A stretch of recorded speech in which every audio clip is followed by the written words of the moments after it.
Hello everyone and welcome home.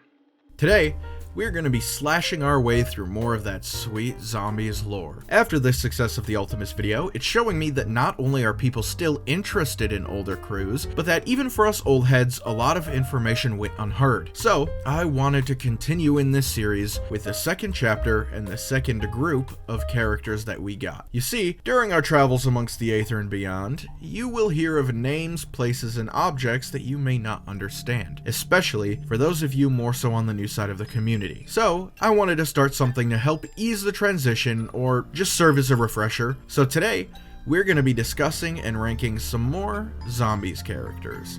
So buckle up, because after the Matt Moon gave us the craziest cliffhanger to date by having Richtofen betray us and Maxis having us blow up the earth, we could only sit and wonder, where the fuck are we going from here? And as we sat with that question, from the end of Black Ops 1's life cycle all the way through Modern Warfare 3 until the launch of Black Ops 2, in which we would finally get those answers with the introduction to our new heroes. After the Earth blew up in the year 2025, any remaining survivors left were forced to band together in a never-ending struggle for survival. And that struggle, well, it just so happened to give us a group that would orchestrate the end of the ended world. And that was when we were introduced to a little crew now known as Victis.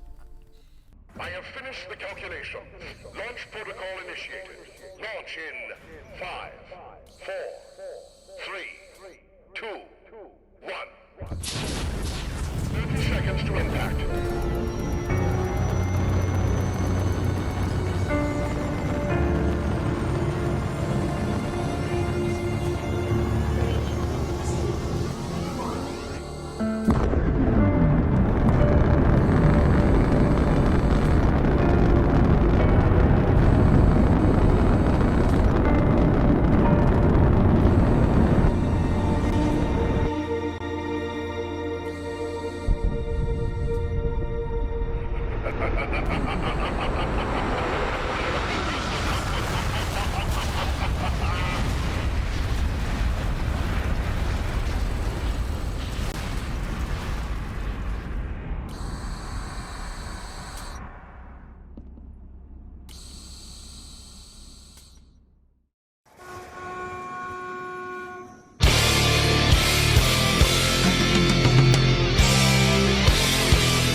A mismatched crew consisting of survivors that have very contrasting personalities, not only in comparison with Ultimus, but each other. To start off this merry band of misfits, we have the most sus of the group, a man by the name of Samuel Stuhlinger. I need ammo and cheese! After the destruction of the Earth, Samuel J. Stuhlinger was one of the few survivors left from the missile launch, and he took shelter in a survival group called The Flesh, which is basically just an actual cult who claimed that eating the flesh of zombie hordes was the only way to survive their new fucked up lava-filled world. This act of cannibalism granted Stuhlinger the ability to hear voices within the aether, however, it also gave him symptoms of the zombie virus. Sometime later, The Flesh, under orders from Edward Richthofen, who at this point was in control of the aether, attacked a rival camp of survivors who had sided with Maxis, whose soul is still just kind of floating around inside Griffin Station. So, you know, that's fun. During the chaos, a horde of zombies moved in and ate everyone. Samuel was the only survivor, and after being left alone to wander the world, he finally met Russman, and the two commandeered a robotic bus to traverse the now chaotic Earth in, relative safety. Later, the bus stopped off in a small town in the ruins of Hanford, Washington, where they rescued fellow survivors Abigail Misty Brierton and Marlton Johnson. The group then fought the zombies together, and Samuel was contacted by Edward Richthofen, who commanded him to polarize a tower located in the town needed to enact his future plans. Meanwhile, Dr. Maxis also contacted the survivors in hopes of them polarizing the tower in his favor. Canonically, they power the tower for Maxis. You have done well. Now activate the spire's power. Are you circumcised? Oh, hold on. What the fuck? Still hoping to gain control, Richthofen teleported Samuel and his fellow survivors to a series of crumbling skyscrapers in Shanghai, China, where the second tower needed to be polarized. There, he contacted Samuel once again and blackmailed him, threatening to reveal his former affiliations with the Flesh. While Maxis also insisted the four aided him. While talking to Richthofen, a horde of zombies arrives and Russman manages to rescue him, pushing Samuel out of the way, while Russman is mauled by a jumping jack.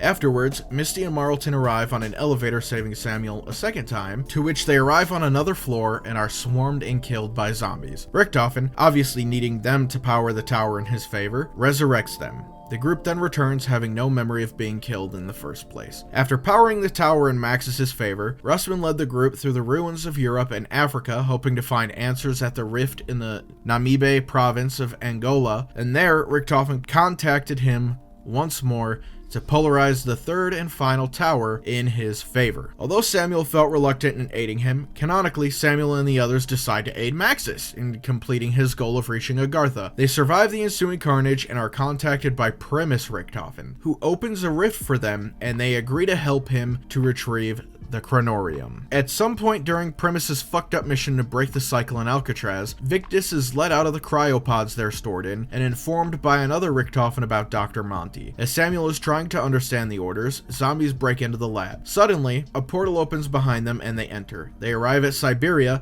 where Ultimus Richthofen instructs them to build an Agarthan device. After doing so, and sending it to Primus Nikolai, Stuhlinger suddenly loses contact with Richthofen. Stuhlinger asks if something went wrong. Richthofen says he hadn't forgotten about them, and Stuhlinger asks what he is talking about before being banished to the Dark Aether, while undead Richthofen apologizes for deceiving Stuhlinger. Samuel is incredibly paranoid and seems to be a conspiracy theorist. He is frustrated with the lack of explanation to the events that occur, and so he creates his own theories, often involving aliens or government cover-ups. Riddled with guilt due to his history of cannibalism, Samuel does not like to talk about himself around the others, out of fear that they will either kill him or abandon him if they knew his secret. Samuel hates Misty, dislikes Marlton, but likes Russman. In the comic series, Samuel's personality has changed, as he no longer speaks about various conspiracies and does not seem to hate Misty, as he even saves her life at one point. Although he still dislikes her and Marlton slightly, he is willing to work together as a team in order to accomplish their goals. He is brought to life by the hilarious Dave Boat, and has always remained at the top of the intrigue list. Now, some argue that Stuhlinger is the most important member of Victis, due to his connection with Richthofen, but everyone has a favorite character, and sometimes they bleed in as more important within our own headcanon. But here in the Killer Cult, we don't deal in headcanon.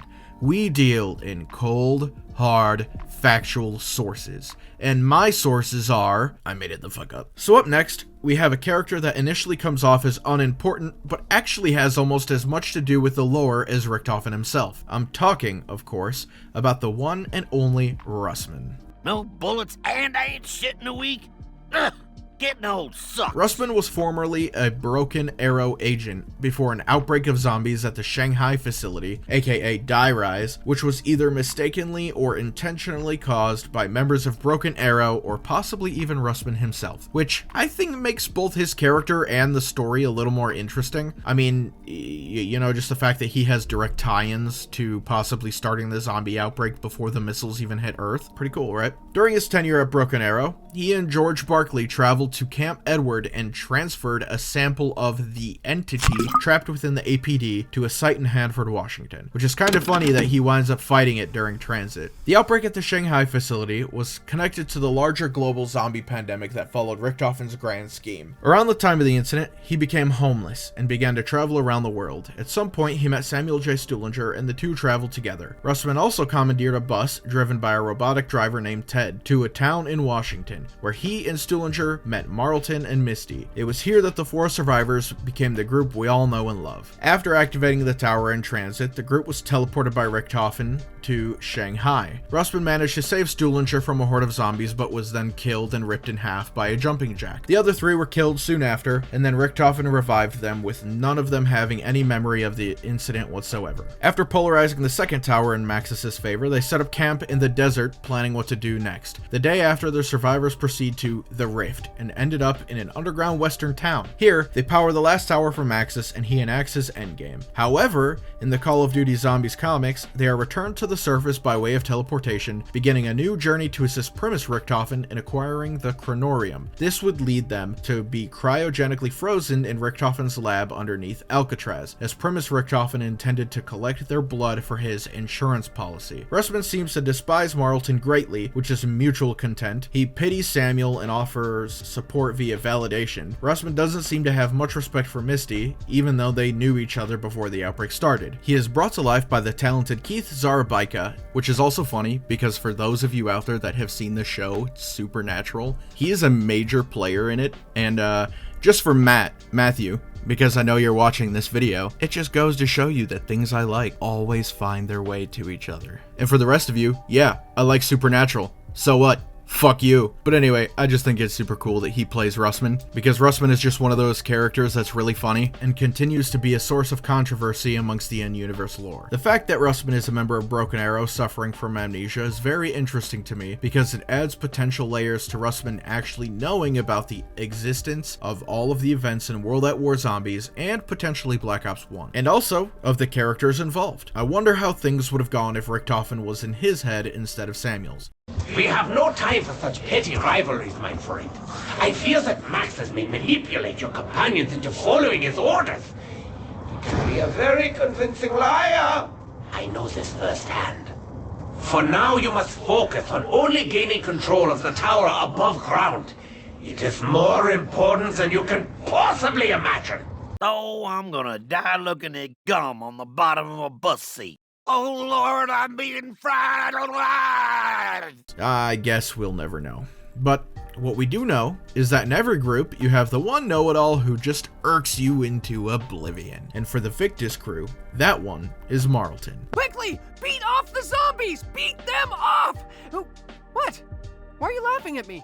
Now, while he may make a bunch of annoyingly snarky comments, Marlton is still a fan favorite. Before the destruction of Earth, Marlton was in a nuclear testing site in Nevada for reasons we still don't know. Hey, Treyarch, how about you throw us a bone and tell us what was up with that, huh?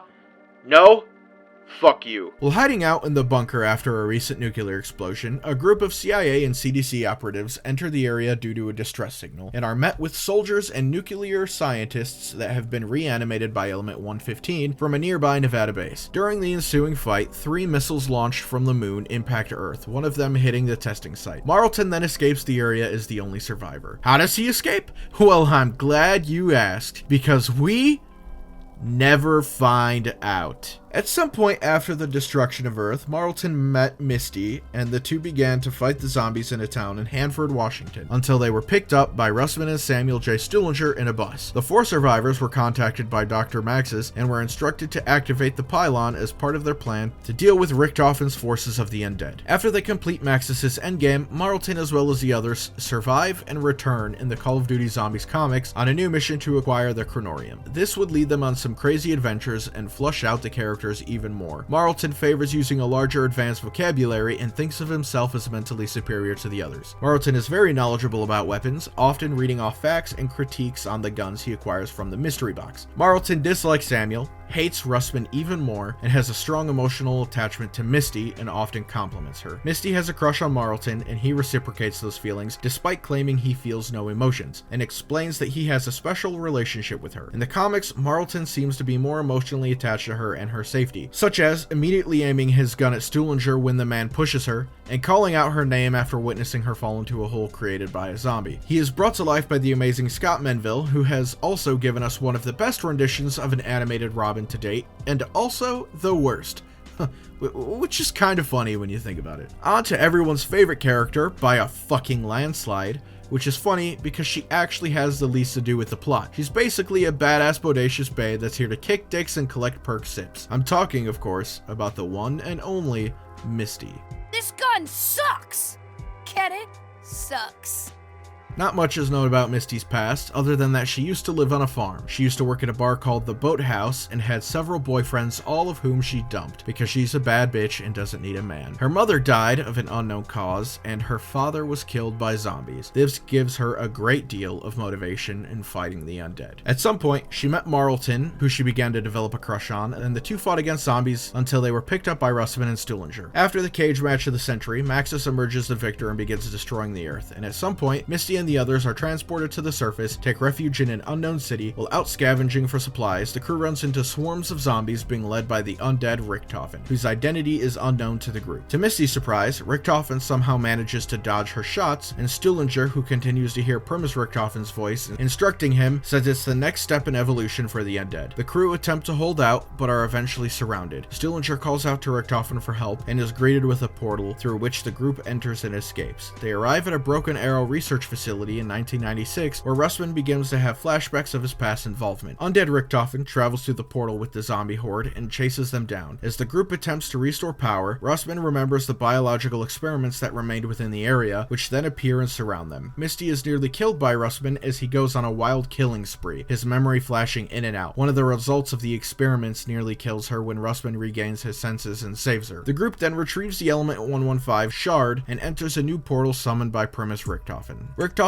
secures the Victis crew in cryopods inside his lab under Alcatraz for later use when he needs them. And then, when they're needed, Victis is awakened by Ultimus Richtofen, who informs them of Dr. Mani and sends them to his old lab in Siberia. Richtofen proceeds to instruct the crew to build an Agarthan device as they fight off a horde of the undead. After gathering the Agarthan device and sending it to Primus Nikolai, Misty, along with the rest of Victis, were subsequently abandoned by Ultimus Richtofen and Primus Nikolai, who left them to die in the dark aether. Misty is very much a tomboy, brash and self-satisfied, thinking very highly of herself and her record as a knife-fighting champion. She despises Stuhlinger, who returns this sentiment, although there are hints that Stuhlinger might secretly harbor feelings of attraction towards her. A few of her quotes in diaries also show she dislikes Russman. She is romantically interested in Marlton, who returns the favor, and relies on his intelligence with regards to weapons and crafted items. She has bad memories associated with her past and tries to suppress any thoughts about them, keeping herself occupied by killing zombies. She's brought to life by the wonderful Stephanie Lemelin, and she's the absolute fan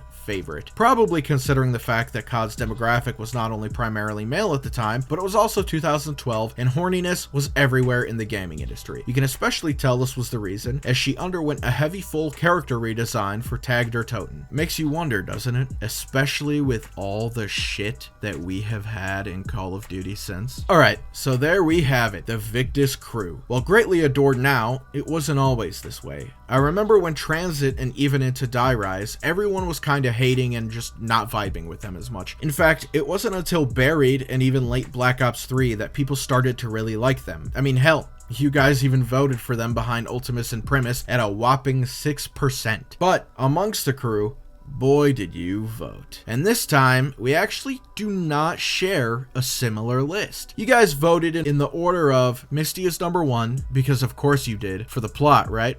That full circle plot. And then up next, we had Stuhlinger, Russman, and finally Marlton placing last. Whereas for me, it runs Stuhlinger as last because even though I love hearing Richtofen talk to me, I just don't care much for his dialogue or character. Next is Russman, who I find more entertaining while playing. And then Marlton second because I like his high energy when it comes to his knowledge, and I also dig his romance with Misty. What can I say?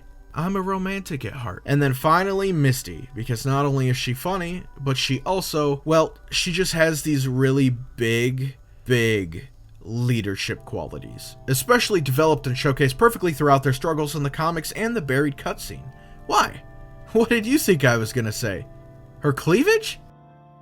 Hey everyone, thank you so much for the love and support on the last video. I'm glad you guys were still able to find intrigue in the land of the lost, and I hope that you've been enjoying the content.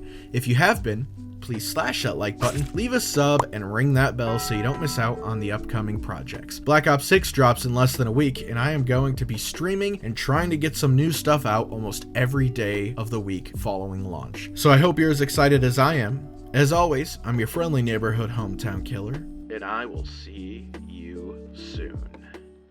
Seriously, I'm gonna be outside your window in the moonlight watching you tonight. Sweet dreams.